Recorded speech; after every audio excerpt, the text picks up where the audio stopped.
There are so many reasons that I come out into nature.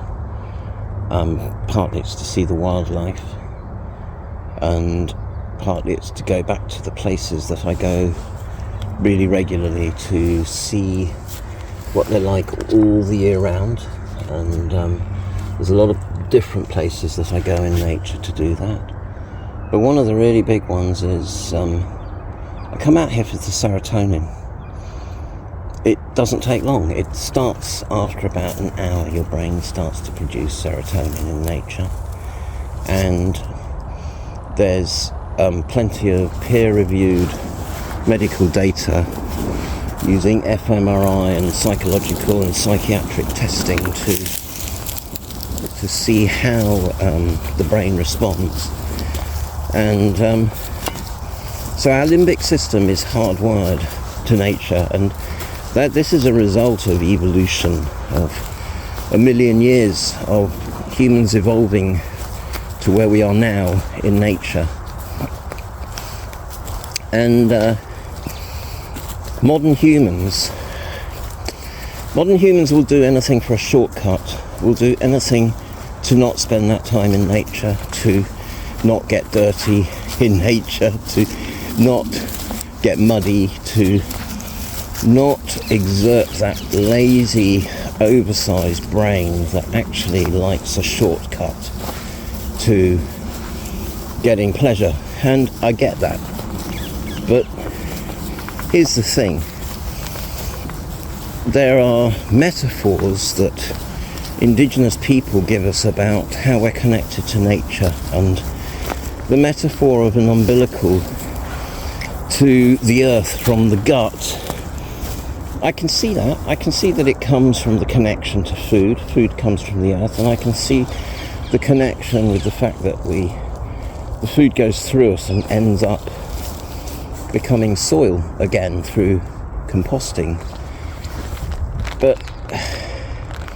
And I've seen multiple podcasters interviewing Vanessa Andreotti, and her talking about composting. Not composting. Yes, she does talk about composting, but she's talking about hospicing modernity, and it's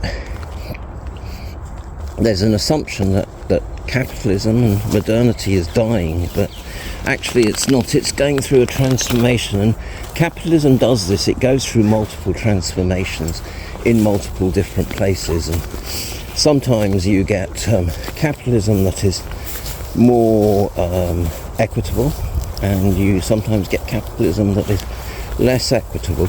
But the thing about capitalism is it needs to exploit in some way. There's always something that is exploited, so it's either the earth or the human resource or the animal resource or the plant resource, and it has a habit of over-exploiting, and that's because it creates a surplus. And yeah, this I can see where she's coming from, but I don't think it's necessarily helpful that she's trying to use the metaphor of the human gut being the umbilical to the earth, and then trying to tie in the science of serotonin, because serotonin does not cross. Serotonin from the gut